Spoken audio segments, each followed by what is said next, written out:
noite. Podeis assentar em nome de Jesus. Louvar a Deus por uma vez mais estar aqui. Agradecer a Jesus Cristo, ao pastor Paulo Sérgio e a sua família. Pastora, Deus abençoe.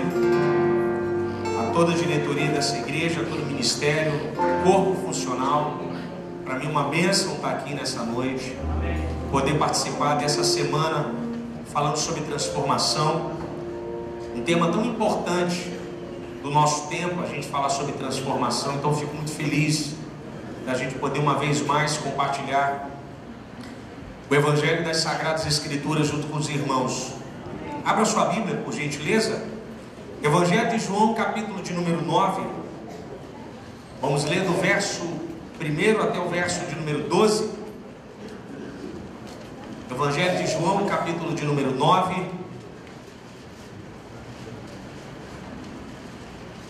Do verso 1 até o versículo de número 12. Enquanto você vai achando aí. Esse texto faz parte de algo que eu tenho estudado já tem algum tempo. Jesus, ele realiza uma série de milagres no seu ministério de 3 anos e meio na terra. Mas existe um grupo de milagres, mais precisamente 3 milagres, que são conhecidos como os milagres messiânicos. Nós chamamos de milagres messiânicos porque, segundo a teologia, melhor dizendo, segundo a tradição judaica, vai dizer que só o Messias poderia realizar esses milagres, que seria o exorcismo de um homem possesso de um espírito mudo, a cura de um leproso e a cura de um cego de nascença. Os judeus chegaram a esse denominador comum, o que nós vamos chamar de período do segundo templo, ou propriamente dito, o período interbíblico. Eles decidem então para saber como seria o Messias entre eles. Então eles dizem o seguinte, pastor Ale: o Messias tem que fazer esses 3 milagres. Ele tem que curar o leproso, Mateus 8. Ele tem que curar o demônio mudo, expulsou. E ele tem que curar o cego de nascença. O Messias veio. E cada milagre que Jesus fazia aumentava o que nós vamos chamar de observação e investigação. O João capítulo 9 é o último dos milagres, é o chamado milagre do cego de nascença. Então eu queria compartilhar com você esse texto, já você sabendo que se trata de um milagre messiânico. Verso 1. Ao passar ele viu um homem cego de nascença. Seus discípulos lhe perguntaram: Mestre, quem pecou, este homem ou seus pais, para que nascesse cego? Jesus respondeu: nem ele pecou, nem seus pais pecaram, mas foi para que nele se manifeste a glória de Deus. É necessário que façamos as obras daquele que me enviou enquanto é dia, pois vem a noite, quando ninguém mais pode trabalhar. Enquanto estou no mundo, sou a luz do mundo. Tendo dito isso, cuspiu no chão, fez barro com a sua saliva, aplicou nos olhos do cego e disse: vai, lava-te no tanque de Siloé. Ele foi, lavou e voltou enxergando. E os seus vizinhos que anteriormente o haviam visto a pedir esmolas perguntavam: não é este que estava sentado a mendigar? Uns diziam: é ele, outros: não, mas se parece com ele. E ele mesmo, porém, dizia: sou eu mesmo. E eles perguntaram: como foram abertos os teus olhos? E ele respondeu: um homem chamado Jesus colocou sobre meus olhos barro e mandou para eu ir lavar no tanque de Siloé. Eu fui, lavei e voltei vendo. E eles perguntaram: onde ele está? E ele respondeu: eu não sei. Mantenha a sua Bíblia aberta, curva a sua cabeça. Deus, nós louvamos o seu nome, te agradecemos, Pai, na beleza da sua santidade. Te bendizemos, ó Senhor, por essa noite maravilhosa, por esse dia que o Senhor preparou para nós. Pai, fala conosco através da sua palavra, através do seu evangelho, em nome de Jesus. Amém. Esse texto faz parte de uma perícope, de um texto só, que começa em João capítulo 7. Jesus ele está no que nós vamos chamar de segundo ano do seu ministério, o ano da sua popularidade. Jesus está se dirigindo a Jerusalém por motivo da festa dos tabernáculos. Isso está em João capítulo 7, versículo de número 2. Jesus se dirigindo para Jerusalém para participar dessa festa, que faz parte das grandes festas judaicas. No livro de Deuteronômio, capítulo 16, verso 16, vai dizer sobre as três principais festas do mundo judaico: tabernáculo, nós também chamamos de festa das cabanas, festa de Sucote, festa da colheita, também conhecida como festa de Pentecoste, e a festa do Pessah, ou a festa da Páscoa. São as três principais festas. Eram as festas que faziam com que os judeus peregrinavam para Jerusalém para participar delas. Nessa altura da peregrinação, alguns textos históricos vão dizer que Jerusalém chegava a ficar, pastor Paulo, com cerca de 200 a 300 mil pessoas dentro da cidade. Por isso que Herodes o Grande, na sua campanha de expansão, melhor estrutura de cidade para Jerusalém, ele vai construir uma cidade de Jericó, do lado da cidade antiga, porque a Jericó que foi derribada por Josué, ela não pode ser reconstruída, porque havia uma maldição. Deus diz: maldito é que reerguer Jericó.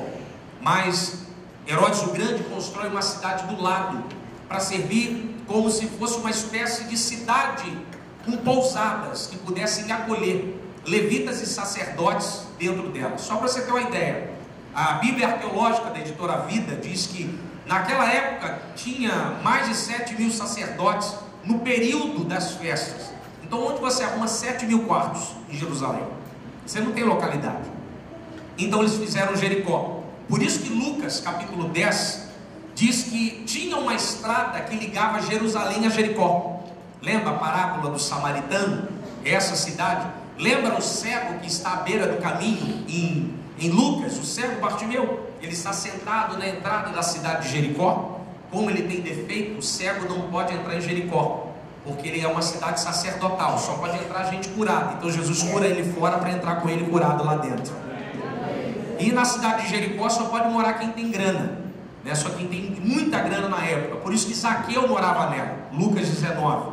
Então existiam essas cidades para acolher pessoas. Então o que acontece? Jesus ele está se dirigindo a Jerusalém e a cidade está abarrotada. Jesus participa da festa. Ele vai dizer em João capítulo 7, se você virar sua folhinha aí, verso 38, ele vai dizer no auge da festa que ele é aquele que é a água da vida, que quem crê nele fluirá do seu interior a água da vida. João 8, ele vai fazer a defesa da mulher adúltera, uma defesa tremenda diante daqueles que a acusavam de um crime, que ela deveria ser vítima do apedrejamento. No mesmo capítulo 8, Jesus vai dizer que ele é a luz do mundo. Jesus vai dizer que ele é o libertador. João 8,32, conhecereis a verdade vos libertará. Jesus está fazendo uma série de afirmações, e nessas afirmações, em João capítulo 8, 58 e 59, Jesus vai dizer que em verdade vos digo que antes de Abraão existir, eu sou. Então os homens, os fariseus, se iram com ele para dizer: como tu é antes de Abraão?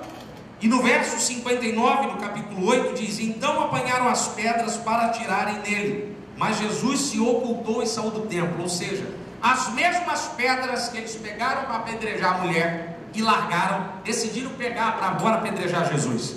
Então Jesus foge, e é nessa fuga de Jesus Cristo que ele encontra esse homem. Provavelmente esse cego está sentado no que nós vamos chamar de Porta Formosa, o lugar preferido dos pedintes na época de Jesus Cristo para receberem uma esmola. O fato do judeu da esmola, nós chamamos isso de tzedakah, ou no hebraico a justiça social, a justiça. É muito comum o judeu praticar a justiça, o tzedakah é algo para eles muito comum de ajudar o próximo. Esse cego provavelmente na próxima Porta Formosa, quando Jesus encontra com ele e os seus discípulos estão juntos e fazem uma pergunta estritamente técnica para Jesus. E seus discípulos perguntaram: mestre, quem pecou, este ou seus pais, para que nascesse cego?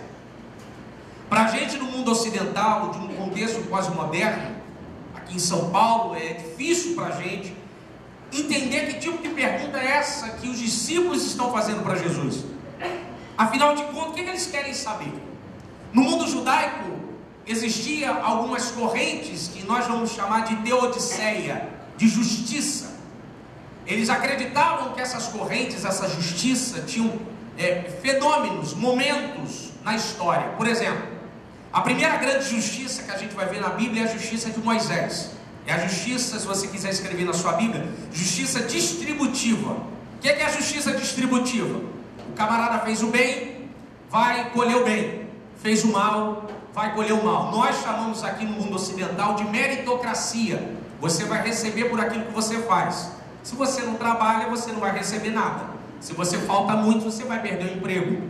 Então é dentro dessa perspectiva. Moisés chamava isso de, na lei mosaica, de justiça distributiva. Se você fizer obedecer o Senhor, vai comer o melhor dessa terra. Se desobedecer, você vai ser amaldiçoado. Existe uma outra justiça, a chamada justiça permissiva.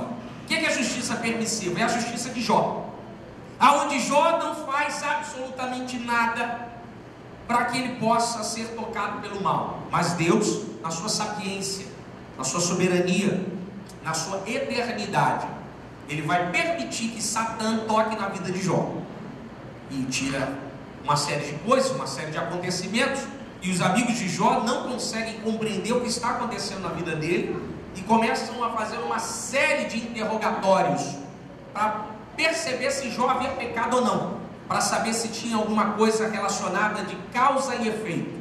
Nós chamamos isso de justiça permissiva. Deus permitiu, e ponto final. E a justiça de Salomão? A justiça de Salomão é a justiça de Jesus. Como funciona? Haverá gente boa, muito boa, fala sobre o amor, que pregue a paz, mas vai morrer na cruz. E vai ter gente que vai pregar ele na cruz e vai lavar a mão. E aos olhos dos homens não aconteceu nada.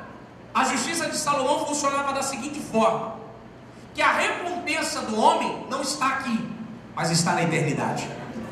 Que aos olhos dos homens Jesus sofreu, e é verdade, ele sofreu, e aos olhos dos homens ele foi o derrotado. Mas quando você lê o resto da história, você percebe que Pilatos morreu e ficou, mas Jesus ressuscitou ao terceiro dia. Então aos olhos dos homens ele foi derrotado, mas ao final de contas ele foi o grande vitorioso.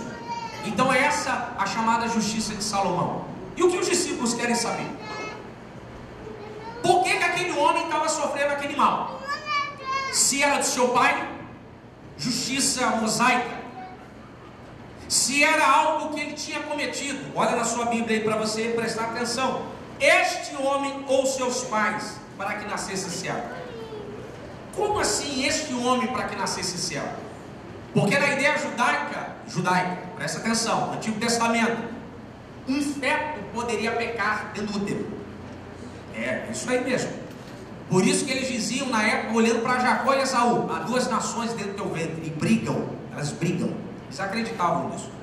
Os discípulos querem dizer o seguinte: Senhor, para esse homem estar nesse estado terrível, de angústia, de cegueira, vivendo de esmola e no chão, ou o pai dele pecou, ou a mãe dele pecou, ou ele pecou, porque ninguém pode nascer dessa forma. Em outras palavras, eles querem aquilo que o brasileiro gosta: memorando, organograma, planilha de Excel. Quer explicar, né? Brasileiro adora planilha de Excel. Nunca vi gostar tanto de planilha. Nós amamos planilha de Excel. Manda o memo, final do dia, manda relatório. Isso é nosso, por isso que nós amamos papel. O brasileiro ama papel. Então eles querem, pastor Paulo, uma explicação. Que eles estão do lado de cá e olham para o cego e não conseguem identificar o que está acontecendo. Eles querem o que os amigos de Jó fizeram: causa e efeito. Em outras palavras, ele está assim porque ele fez assado. Ele estava novo, mas quebrou. Ele está dessa forma porque tem alguma coisa errada. Isso acontece conosco. A gente olha para a nossa vida, quando alguma coisa dá errada, a gente quer uma explicação. Nós estamos passando isso porque alguma coisa deu errado. Eu deixei de fazer aquilo, deixei de fazer isso, deixei de fazer aquilo outro. Nós queremos uma explicação para a alma poder descansar. Mas vem Jesus numa soberania absurda e mostra para os discípulos que eles estão cegos como cego. Exatamente. Se o cego está cego, os discípulos também estão cegos. Porque Jesus está dizendo: vocês estão cegos. Vocês estão tão cegos que vocês não perceberam que nem ele pecou, nem seus pais pecaram. Ele está assim para que a glória do meu Pai se manifeste sobre a vida dele. Em outras palavras, não tem explicação humana, não há lógica. Isso aqui não é cálculo matemático de Einstein. Isso aqui não é lei da termodinâmica. Não tem nada disso. Isso aqui não tem nada a ver. O que vocês querem saber não diz respeito à vida de vocês. Ele falando para os discípulos: isso aqui está muito mais alto. Vocês querem entender com a cabeça de vocês algo que só dá para ser entendido através da fé. E vocês querem colocar uma lógica dentro de algo que não existe. Em outras palavras, vocês querem uma explicação. A minha explicação é a seguinte: nem ele pecou, nem seus pais pecaram. Ele está assim porque meu Pai tem um plano especial sobre a vida dele.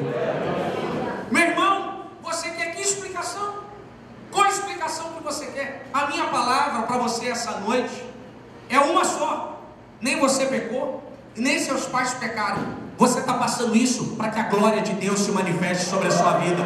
Isso aí é para a glória de Deus. Isso é para que o nome dele venha a ser glorificado.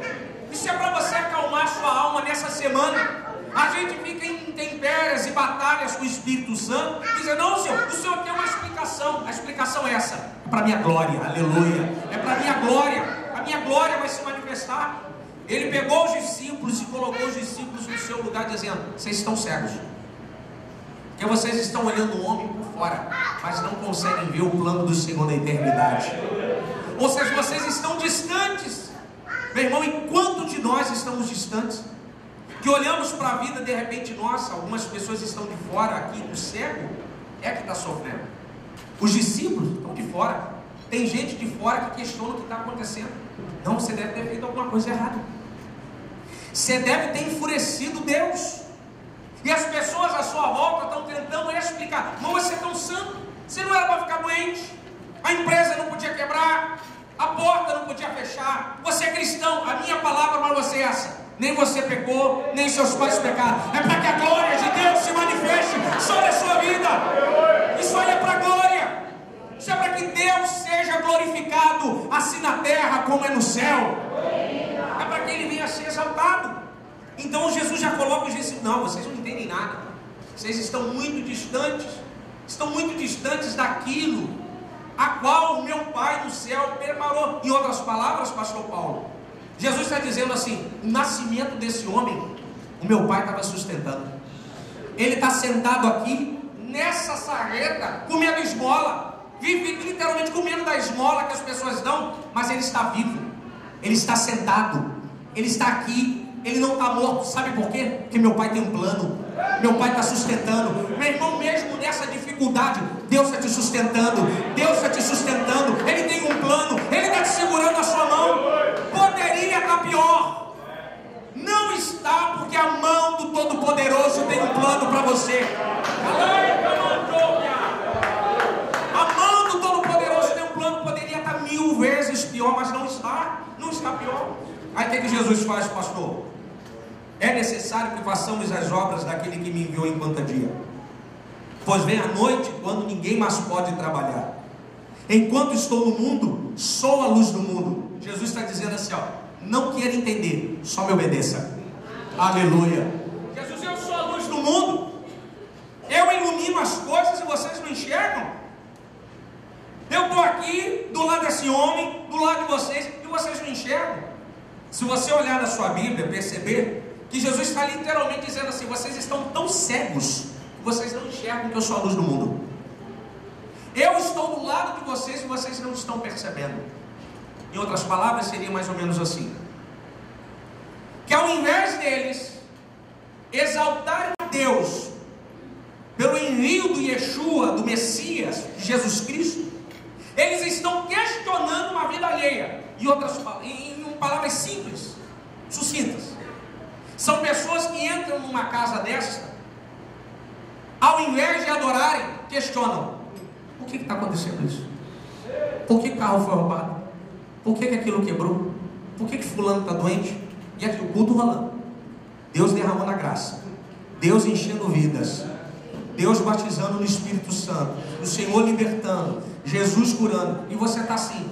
As pessoas estão na luz e você está nas trevas, no questionamento, se questionando: mas será? Será? Jesus está dizendo assim: não queira entender, só me glorifique por aquilo que eu sou, só me exalte, aleluia, só me glorifique por aquilo que eu sou. Eu estou muito além de vocês. Jesus está dizendo: eu estou no mundo, vocês não perceberam que eu estou no mundo, há um tempo determinado eu estou aqui, e vocês estão isolando a vida desse homem em relação de causa e efeito. Irmãos, nós seres humanos somos muito apegados a essa ideia de causa e efeito. A gente não consegue descansar e perceber que a mão dele está sobre todas as coisas. E Jesus está dizendo: eu estou aqui, eu estou na luz, é tempo de trabalhar. Meu irmão, não entre num lugar desse questionando, entre no lugar desse adorando, bendizendo ao teu santo nome. Não dobre o seu joelho questionando, dobre o seu joelho adorando pelo seu dia, por aquilo que ele tem feito, por aquilo que ele tem realizado, pelos livramentos, pela mão, pelo poder, pela graça, pela unção. Exalte a ele por tudo aquilo que ele tem feito sobre você. Em outras palavras, você tem que perceber que há uma luz de Cristo sobre a sua vida. Os discípulos estão tão cegos quando Jesus diz que ele é a luz do mundo.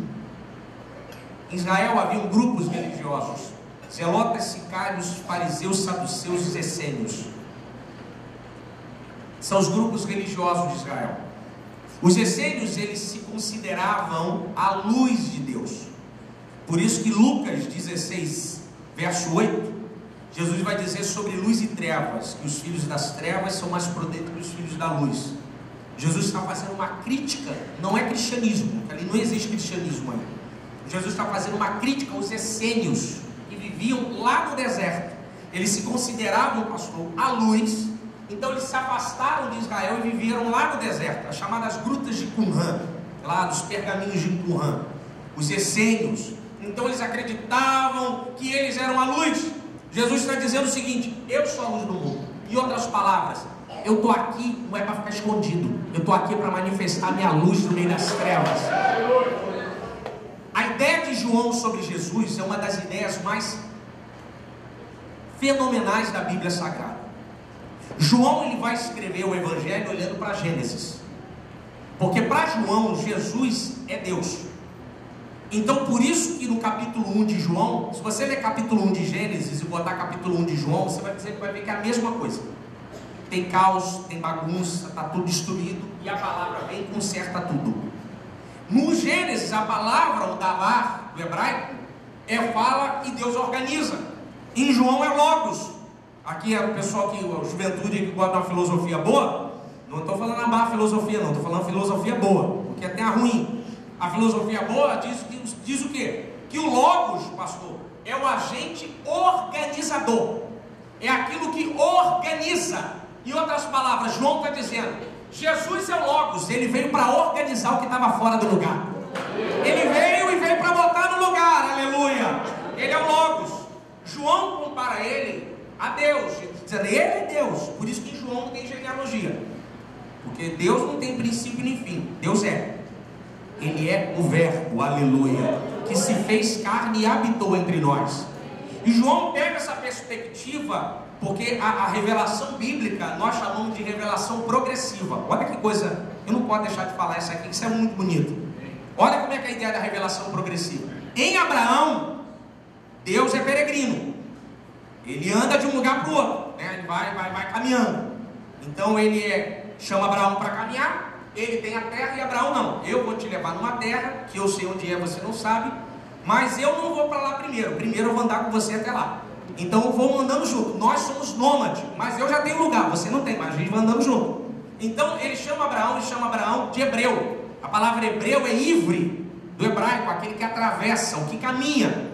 Então ele está dizendo: Abraão, eu e você somos caminhantes, vamos caminhar. Em Davi, Deus já não está caminhando, porque Davi sabe que Deus caminhou e ele precisa de um lugar. Então Davi fala assim: eu vou ter que botar ele numa tenda, vou trazer a arca de Abinadab e vou colocar ele aqui, porque se ele estiver aqui, eu vou estar com ele também.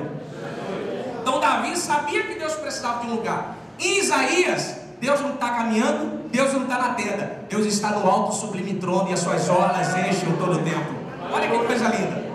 Em João, olha, João ele não está na tenda, João ele não está caminhando, João ele não está no templo, ele se fez carne, habitou entre nós e vimos nós a glória do unigênito do Pai. Aleluia! Aleluia! Aleluia! O Criador vem de lá para cá. Então Jesus está dizendo: rapaz, eu sou luz, eu ando com vocês, vocês não conseguem enxergar que há um plano na vida desse homem. Vocês estão cegos. Se você prestar atenção no texto, você vê que o cego não fala nada. O cego está quieto. O cego não retruca. O cego não debate. O cego não questiona. Ele deixa Jesus falar por ele. Meu irmão, por que você está se defendendo? Deixa que a Bíblia e a palavra te defenda. Deixa que o Evangelho te defenda. A gente fica perdendo tanto tempo em debate, irmãos, querendo explicar para os outros o que Deus está fazendo na nossa vida, querendo explicar: não, a empresa não deu certo. Meu irmão, não diz respeito, porque isso aí é para a glória de Deus. É para a glória de Deus. Então não perca seu tempo fazendo debates. Deixa que a palavra vai te defender. Deixa que no final de todas as coisas eles vão olhar e vai dizer assim: foi para a glória de Deus. Aleluia. Foi para a glória de Deus. O cego está ali quietinho. Ele está ouvindo o debate dos discípulos a respeito dele. Pastor Ale, eu acho tão interessante que as pessoas que estão fora ficam mais incomodadas que nós. Muito mais incomodadas. O cego, pastor, ele não está nem se preocupa, ele está ali quieto. E eles ali estão numa discussão acaloradíssima. Só as pessoas vão falar: mas como é que ele se sustenta? O custo de vida dele é muito alto. Ele trabalha com o quê? Vende feijão mágico? O que ele faz? As pessoas estão de fora e quem entender. Nova, a esposa dele, cada dia que anda, está mais bonita, mais magrinha. Eu estou aqui, tomo água e engordo 3 quilos. O que está acontecendo? As pessoas querem entender. Estão do lado de cá. E aí o que a gente faz? A gente explica. Por exemplo, eu tive um período curto na Europa, pastor, alguns aqui até mais, mas eu aprendi uma coisa com o europeu. O europeu é curto e grosso. O brasileiro explica muito. Você chama o europeu para uma festa, você fala assim: vamos para uma festa? O europeu: não. Não é assim, pastor? Faca na caveira, vai rápido, corte rápido. Isso é sotaque carioquês: faca na caveira e corte, vai, e vai embora. Aí você explica para o brasileiro: você vai na festa hoje? Isso aconteceu? Deu uma infiltração em casa, o gato estava andando e andou e quebrou a cara. Rapaz, a gente conta desde a época de Cabral até agora. Estou falando Cabral sério, o de lá que descobriu, não é esse agora não, Cabral, desde a época do Cabral. E a gente quer contar toda a história para achar coisa. E o cego está quieto, porque o cego ouviu: opa, peraí, essa doença é para a glória de Deus, então eu vou ficar quieto, que na hora certa a glória de Deus vai resplandecer sobre a minha vida. Então para que perder tempo, irmão, com desgastes de debate e explicações, com debate de desgaste de coisas que as pessoas não vão compreender? Aí o que Jesus faz? Verso de número 6: e tendo dito isso, cuspiu no chão e fez barro com saliva e aplicou nos olhos do cego. Agora que os discípulos ficaram doidos. Um cego, ele fala: eu quero que veja. O leproso fica limpo. A mulher do fluxo de sangue toca e fica limpo. O outro sai e ressuscita. Filho da viúva de Naim toca lá no esquife e ele ressuscita. O outro cego lá, e o mudo, melhor dizendo, e o surdo de Marcos 7,33, aplica saliva e ele fica bom. Esse ele cospe no chão e faz barro. Se você olhar o texto, você vê que os discípulos pararam de questionar, que Jesus agora cospe no chão e faz barro e passa no olho do céu. Para os discípulos era algo novo. Mas o que quer fazer com isso? para mim é algo maravilhoso. Porque, irmãos, Jesus está dizendo para mim e para você, os métodos dele não são os seus. Os seus são outras coisas. Ele poderia fazer. Poderia, mas ele não quer. Porque ele é Deus. E Deus faz o que ele quiser, porque ele é Deus. João nos escreve e diz que Jesus é Deus, porque ele agora usa o barro. João vai escrever olhando para Gênesis e vai pegar todo o simbolismo de Gênesis: água, luz e barro. Luz, o início de tudo. Água, o início lá que tinha tudo, o Espírito pairava sobre a face das águas. E o barro, daquilo que fez o homem. Jesus cospe no chão e faz lodo com saliva, ele faz barro e passa no olho do cego. Jesus está dizendo: eu conheço a tua origem. Você é barro, eu sei de onde você é. E para você eu tenho conserto, porque eu sei as suas peças, eu sei o que você precisa. Eu te conheço desde o início. Então eu vou te curar, eu sei o que eu estou fazendo. Na visão do barro aqui, para mim, o que me faz lembrar aqui é Jeremias 18. A parábola ali do oleiro com vaso. Se você olhar o texto, você vai ver algo interessante, que o barro não fala, que quem fala é o oleiro. E outra, a coisa é tão tremenda que quando o oleiro trabalha no barro, ele não sabe nem qual formato, o barro não sabe nem qual formato vai ter, porque a ideia do vaso está na cabeça do oleiro. O barro não sabe se vai ser fininho, se vai ser fortinho, se vai ter asas, se vai ter bico, se vai ser pintado. Toda essa ideia está na cabeça do oleiro. A única coisa que o barro sente, meu Deus, é a mão do oleiro sobre ele.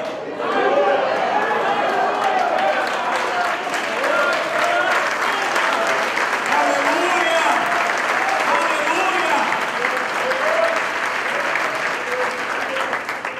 Meu irmão, o barro não tem nem ideia do que ele vai ser. A única coisa que ele sente é a pressão da mão do oleiro. Esse cego, ele não viu Jesus, mas ele ouviu Jesus e agora está sentindo ele. Ele sente a mão do Todo-Poderoso sobre a vida dele. Meu irmão, você não está vendo, mas não é possível que você já esteja sentindo a mão de Jesus Cristo sobre a sua vida, te transformando em outra coisa, te dando forma. Você não precisa ver, você precisa sentir.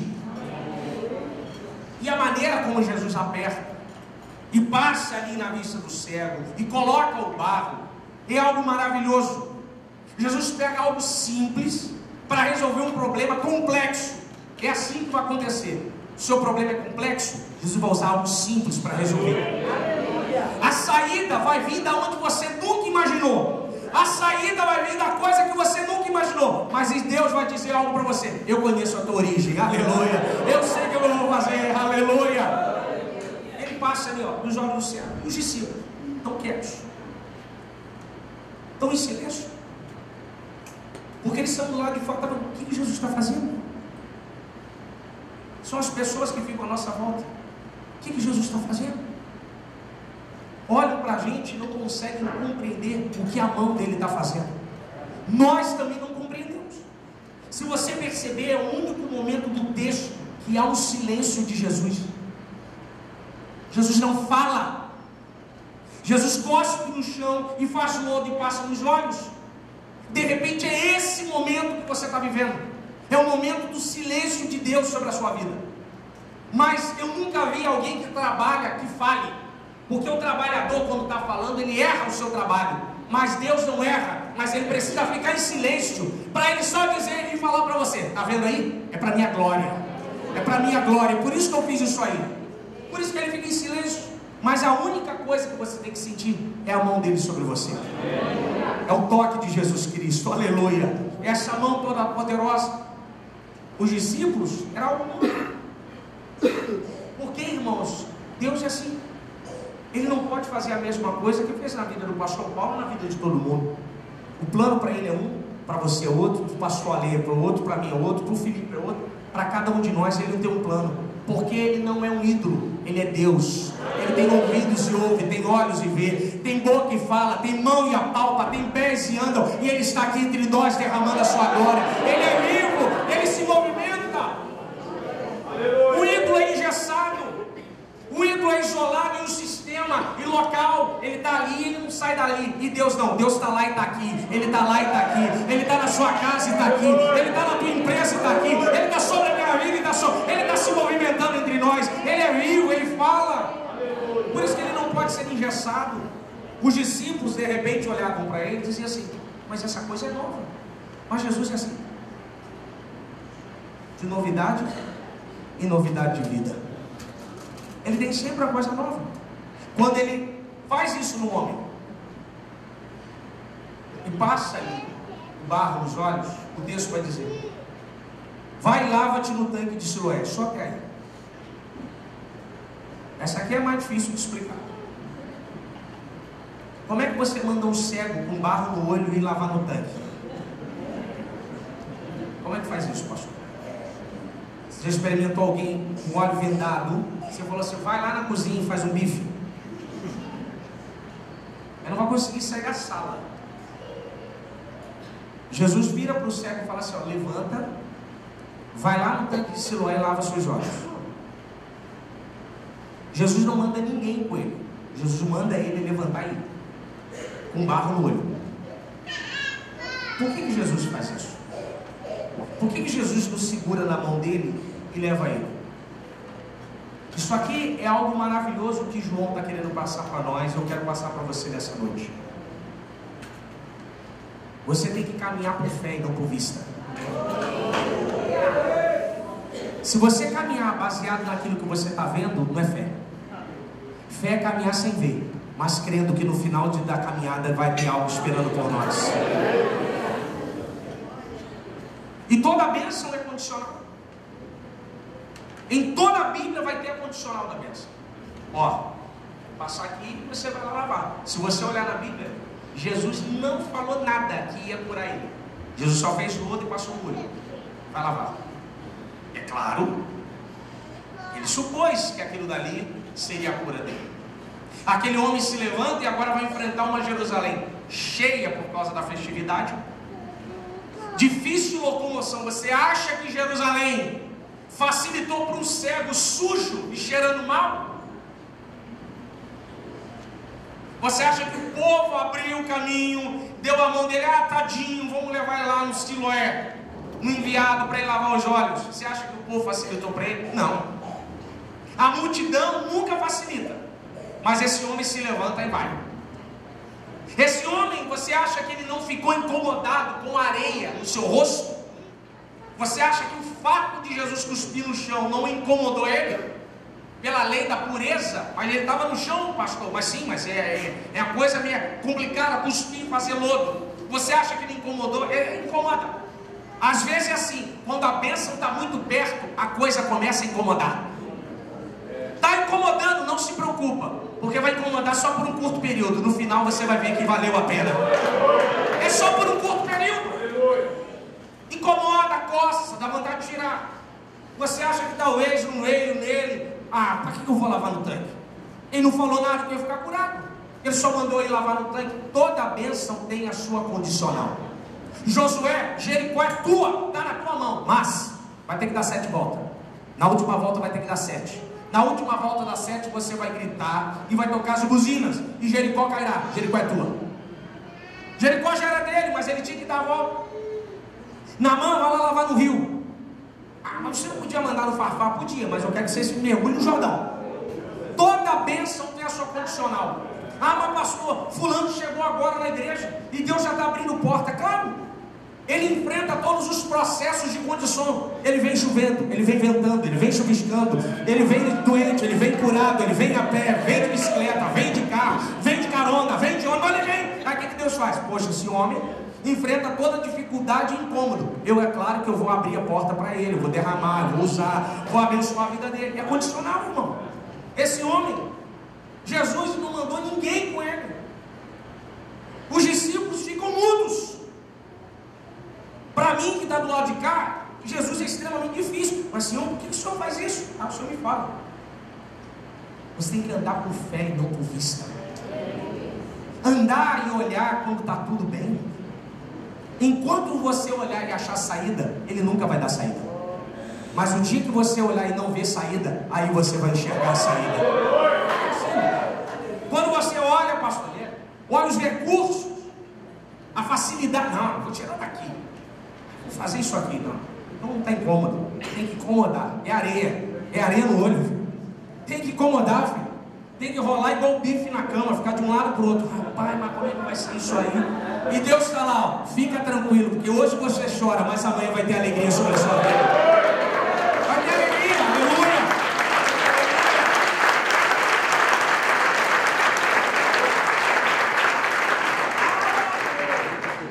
E vai lavar no tanque de Siloé. E Jesus manda ele lavar lá no tanque de Siloé, lá no início de Jerusalém. Por que não mandou lavar no Betesda? Siloé é melhor, está mais longe. Por que esse homem levanta e vai? Eu fiquei com essa pergunta na minha cabeça durante uns dias. E o Espírito me falou por que esse levantou e foi. Porque quem mandou foi Jesus. Engraçado que ele levanta e vai sem ver Jesus, ouvindo Jesus. Por que você está aqui? Porque Jesus falou com você para você vir para cá, e você veio para cá. Você não viu, mas você ouviu. O Romero é assim: você não vê, mas você ouve. Você não enxerga, mas você sente. E você está aqui porque você crê. Ele fez todo o diagnóstico de um homem crer numa transformação. Ouviu, creu, permitiu ser tocado por Deus. Que tem isso. Ele poderia ter falado para Jesus: não, para com isso, cara. Tirado o lodo dos olhos. Poderia no meio do caminho de Jerusalém dizer: isso é loucura. Falava o olho no Siloé e vou enxergar. Não enxergo desde quando nasci. Mas alguma coisa na palavra de Deus fez ele permanecer. Por que muitos desistem no meio do caminho? Porque não ouviram Jesus, ouviram o homem. Quando o homem ouve outro homem, ele desiste no caminho. Mas quando o homem ouve a Deus, ele faz igual a Isaías 40:31. Mas os que esperam no Senhor renovarão as suas forças, subirão com asas como da águia, aleluia, correrão e não cansarão, caminharão e não se fatigarão. O que nos faz ficar nesse caminho sem ver é porque ouvimos Jesus dizer que há um milagre nos esperando, há uma transformação para a nossa vida. Mesmo diante de tanta dificuldade, nós ouvimos, sentimos a sua mão e cremos nessa palavra, dizer: vamos até o final, eu vou lavar meu rosto e Ele vai me mostrar que existe algo maior e melhor para a minha vida na eternidade, aleluia. Ele crê na palavra, ele enfrenta a multidão, ele enfrenta a sua dificuldade de locomoção. Um cego andar em Jerusalém, claudicante, cambaleante, dificuldade de seguir pelo caminho, as pessoas enfrentando e jogando ele no chão, porque o mundo lá fora não ajuda ninguém. O mundo lá fora sequer abre caminho para alguém passar. O mundo lá fora anda tão violento que quando alguém vai, o sinal amarelo vai alguém atravessar, você já acelera o carro para passar. Esse é o nosso mundo lá fora. O mundo lá fora onde o eu é mais importante. Em Jerusalém não era diferente. As pessoas não facilitaram para esse homem, mas ele foi. Interessante, pastor, que ele vai e ele não questiona. Esse homem não murmura. Jesus, manda um discípulo seu. Sabe por que ele levanta e vai? Porque quem precisa da cura é ele. Sabe por que você tem que levantar e vir? Porque quem precisa de transformação é você. Você que precisa se levantar e vir. Porque quem está incomodado com o processo é você. O processo arranha, incomoda. E ele vai, ele lava os olhos, olha o texto aí. Ele foi, lavou e voltou enxergando. Verso 8 e 9. E seus vizinhos que anteriormente o haviam visto a mendigar perguntavam: não é esse que estava a pedir esmolas? Uns diziam: é ele, outros não, mas apenas se parece com ele. E ele, porém, dizia: sou eu mesmo. Olha que coisa fantástica. Esse homem não foi lá no cabeleireiro lá do Felipe, que é famoso, esqueci o nome do vaso lá que ele falou. R$50 o corte, sangue de Jesus. Está amarrado, pastor. Ele aqui não foi na boutique. Ele não foi no shopping comprar. Olha aí na sua Bíblia. A roupa dele era a mesma de manhã. Ele não mudou de túnica, ele não fez barba, ele não tomou banho, ele só deixou de ser cego. Por que os vizinhos olharam para ele e não conheceram? Aí vem a ideia da transformação. Ele só deixou de ser cego. Ele não mudou a roupa, a barba, ele não tomou banho, não fez nada, ele só deixou de ser cego. E os vizinhos não conheceram ele. Que isso, mano? Será que é ele? Eu acho que é ele, não sou eu mesmo. Por que eles não conheceram? Porque é impossível ser a mesma pessoa depois que encontra com Jesus. Não tem como. Não tem como. Você encontrou com Jesus, tem que mudar. Você xingava palavrão, hoje você adora.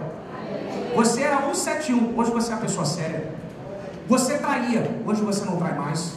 Você murmurava, hoje você adora. Você reclamava, hoje você bendiz. Você não dividia, hoje você divide. Porque você encontrou com Jesus. Jesus mudou a sua vida, Jesus mudou a sua história. Você teve um encontro real com Jesus Cristo. Se você olhar a Bíblia, ele não chega com placa luminosa: sou crente. Quem percebe uma mudança é os vizinhos, porque a luz do interior já brilhava lá para eles. Você não precisa dizer nada, todo mundo já percebe que Jesus mudou a sua vida.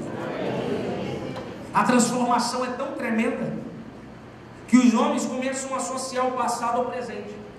Não era ele que tínhamos visto a mendigar, ou seja, a imagem, como diz o Escuri, o gatilho da memória lá atrás, lembrava, a imagem dele era aquele homem sentado, e agora? É um homem de pé, andando. Aleluia! Havia uma transformação que para eles era diferente. Algo dentro dele brilhava, resplandecia, aleluia, e mostrava para os seus vizinhos que ele era um homem transformado.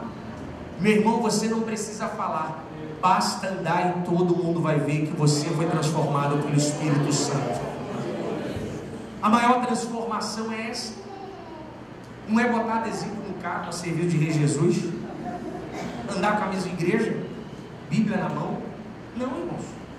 A maior transformação é quando você não fala nada e quem está de fora diz: você é crente, você é cristão.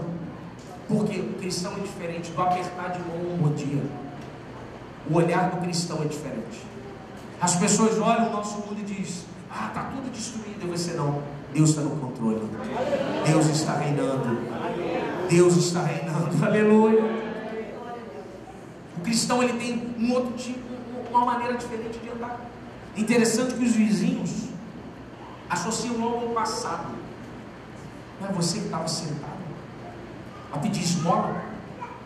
Ou seja, não era você que vivia na sarjeta, com uma vida destruída, sem perspectiva, sem esperança, dependendo dos outros?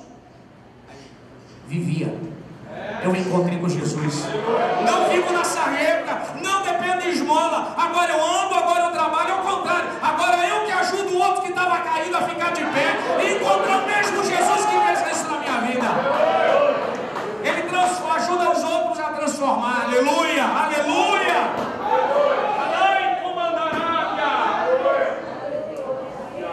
O andar desse homem é algo maravilhoso, porque os vizinhos entram em debate. Os cegos, os discípulos estão querendo saber por que ele caiu. Os vizinhos estão querendo saber por que ele levantou. Esse é o resultado dos nossos amigos, das pessoas que nos cercam. Primeiro eles querem saber por que quebrou. O outro quer saber como é que você fez para abrir de novo. Na final das contas, eles querem entender a matemática, a explicação. Os discípulos: não, Senhor, pai dele ou a mãe? E os vizinhos estão: é você mesmo? Que eles estão estáticos. Nunca viram um cego de nascença ser curado, mas esse cego encontrou Jesus. As pessoas estão estáticas porque nunca viram essa obra que ele fez na sua vida. Porque quem estava de fora dizia: não tem jeito, mas Jesus encontrou a sua vida e mudou a tua história. E ele disse: tem jeito, eu posso restaurar e transformar a sua vida. Aleluia. E ele transformou. Esse homem se levanta e ele agora vai, verso 10. E ele perguntaram: como foram abertos os teus olhos? É maravilhoso isso aqui. Os discípulos querem saber por que fechou. Eles aqui querem saber como abriu. Ninguém tem de ser humano. Ninguém tem de ser humano. Como é que abriu? Em outras palavras, aqui seria mais ou menos assim, pastor. Qual é a mecânica? O outro lá em cima, os discípulos querem saber a causa e o efeito do olho fechado. Esse aqui querem saber a causa e efeito do olho aberto. O que você fez para abrir seus olhos? Como é que abriu? Porque nós nunca vimos em Jerusalém um homem cego de nascença curado. Como é que acontece isso? Essa é a imagem perplexa dos seres humanos que estão à nossa volta. Como aconteceu isso? Porque aos olhos dele não havia saída, mas Jesus disse: tem saída, eu posso. E ele vai lá. Aqui eu acho maravilhoso, verso 11, simplicidade do homem. Diz assim, ó, verso 11: e ele respondeu: um homem chamado Jesus fez barro, colocou nos meus olhos, mandou ele lavar no tanque de Siloé. Eu fui, lavei e voltei enxergando. Simples. Não há nada mais simples do que isso aqui. Mas toda essa explicação tem um resultado. Um homem chamado Jesus. Não foi a água do Siloé, não foi o barro do chão, mas foi um homem chamado Jesus. Um homem chamado Jesus. Que explicação você vai dar dessa cura? Um homem chamado Jesus. Como essa porta se abriu? Um homem chamado Jesus. Como é que ele fez esse livramento? Um homem chamado Jesus. Aleluia. Como é que ele libertou a sua casa? Um homem chamado Jesus. Um homem chamado Jesus. Como é que essa coisa transformou? Um homem chamado Jesus. Não há explicação melhor, aleluia, Jesus, que presença doce. Não há explicação. Mas como é que ele fez isso na vida do pastor, que era jogador, que era fez isso? Como é que o Senhor fez? Um homem chamado Jesus entrou na minha vida e mudou a minha história. Como é que Deus fez isso na vida do pastor? Um homem chamado Jesus. Não teve mandinga, não teve nada. Eu encontrei com ele, me levantou do chão e transformou a minha vida. Um homem chamado Jesus. Aleluia. Aleluia. Aleluia. Não há explicação melhor, irmãos. Nós queremos enfeitar, botar a cereja, glacê, mas o resultado é um só: um homem chamado Jesus. Esse homem pega toda a glória que deram para ele e devolve para Jesus. Ele não diz: eu fui curado porque eu fui lá no tanque de Siloé. Se você olhar o texto, ele já começa com Jesus no início. Um homem chamado Jesus colocou barro no meu olho, mandou para eu lavar no tanque. Eu fui, lavei e voltei vendo. O eu dele está lá no último. Eu fui, lavei e voltei vendo. Primeiro sempre é Jesus na vida do homem. Eu não faço nada, mas ele faz tudo, porque ele está sempre em primeiro. Esse é o resultado da vida. Quando Jesus e o nosso Deus estão em primeiro lugar, tudo funciona. Eu acho interessante essa dinâmica da Bíblia. Em Deus primeiro. As pessoas botam lá: e ele é o quarto homem da fornalha. Nunca foi. Se ele era o quarto, todo mundo já morria quando lançava ele no fogo. Antes dele cair na fornalha, ele já estava lá dentro, esperando os três cair lá dentro. Se ele fosse quarto, já estava todo mundo morto. Ele sempre foi o primeiro, irmãos. Ele nunca foi o último, ele sempre foi o primeiro. Quando você chegou aqui, ele já estava aqui te esperando. Ele sempre foi o primeiro da sua vida. Portanto, tudo que vier à sua mão, entregue para ele como ele te deu. Diga para os seus amigos: como é que você passou nessa faculdade? Um homem chamado Jesus.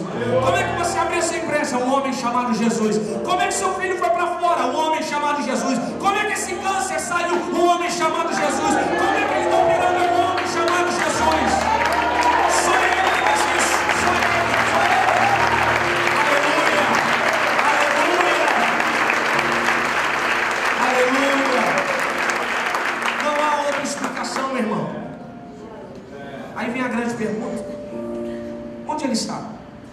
Aí o cego: eu não sei. Eu não sei onde ele está. Por exemplo, eu estou aqui, mas eu não estou vendo Jesus aqui dentro. Eu sinto Ele e ouço Ele, mas não estou vendo. Alguém está vendo Jesus aqui? Pastor Paulo Sérgio, nessas andanças aí pelo mundo, ele tem algum vídeo documentado da morte de Jesus Cristo lá? Não tem. Ninguém está vendo Ele aqui dentro. O cego também não. No versículo 1 de João 9, olha lá na sua Bíblia, primeiro versículo do capítulo de João 9: e passando Jesus viu um homem cego de nascença. O negócio não é você ver ele, o negócio é ele ver você. O cego não viu ele, mas ele viu o cego. Você não está vendo ele, mas ele está te vendo aí agora, vendo a sua dor, vendo a sua oração, vendo as suas lágrimas, vendo o seu clamor, vendo a sua adoração, vendo a sua entrega, vendo o seu coração, vendo a sua vida. Oh, aleluia! Ele enxerga tudo. Você não está vendo, mas ele já estava te vendo há muito tempo. Aleluia! Vamos ficar de pé em nome de Jesus?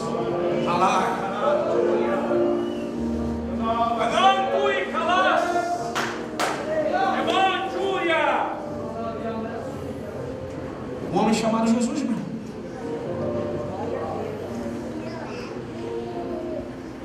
Se aquele cego dependesse dele, ele estava lá até hoje, lá na porta. Mas Jesus viu aquele homem sentado pedir esmolas. Quando aquele homem saiu de manhã para pedir esmola, ele jamais pensou que no final do dia dele ele fosse terminar com a maior esmola da sua vida, a sua cura. Jesus é assim às vezes. O texto bíblico, ele fala da maneira do autor. E o cego Bartimeu pedindo esmola. Interessante, ele passa pelo cego, ele não dá esmola para Bartimeu. Ele poderia ter falado para Judas: tira uma dracma e dá para esse homem. Ele não dá. Porque Jesus não é Deus da esmola, Ele é Deus de mudar a vida inteira. Esmola é algo momentâneo.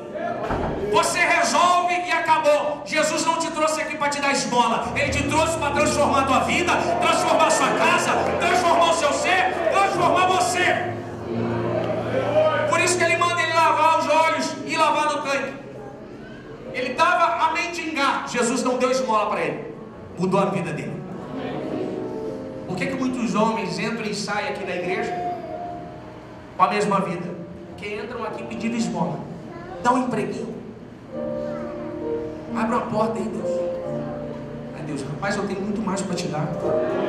Eu quero mudar a tua história. Eu quero transformar a sua vida. Aleluia. Eu quero te dar uma vida que você nunca teve na sua vida. A vida eterna vivendo dentro de você. Aleluia. Uma vida além dessa. Você fala: vai lá.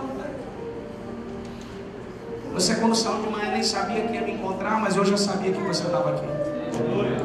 Você terminou o seu dia e você não sabia que estaria aqui. Um dia difícil, uma semana pegada, mas você veio hoje lavar os seus olhos no tanque. Em nome de Jesus, você vai sair daqui hoje enxergando para a glória do Deus Pai. Bota a mão no seu coração, vamos adorar o Senhor, vamos orar. Vamos pedir a Deus que Ele venha nos transformar. Que a gente hoje saia daqui enxergando, aleluia. Enxergando que Ele está sobre nós. Que Ele está sobre as nossas vidas, aleluia. Que Ele é o Deus que realiza. É o Deus que transforma. Deus, em Teu nome, Pai. Que o Senhor nessa noite, ó Senhor, nessa quarta-feira, 18 de abril, nessa semana de transformação, Pai, que glória eu sinto aqui em cima desse altar, Deus. Nessa semana de transformação, ó Pai, tem gente aqui, ó Deus, precisando sentir a sua mão. Pai, em nome de Jesus, que o Senhor com a sua poderosa mão venha sobre essa vida aí agora. Começa a mudar, ó Pai. Começa a transformar essas vidas. Começa, ó Senhor, a tirar a cegueira.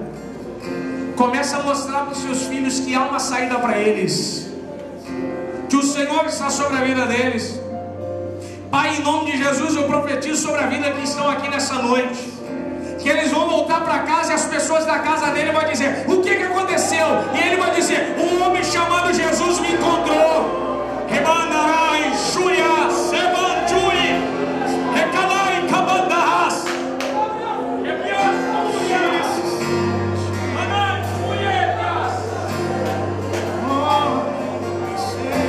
porque só o Senhor para transformar, só o Senhor para operar esse milagre aí, ó. Porque não tem saída, não tem mais remédio, não tem tratamento. Mas eu conheço um homem chamado Jesus.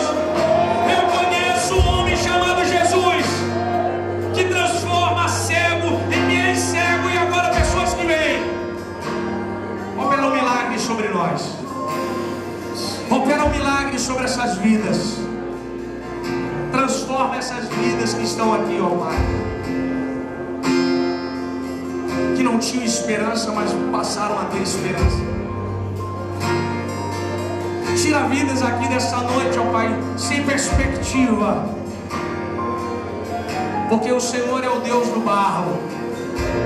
Vai lá na origem do problema. Aleluia.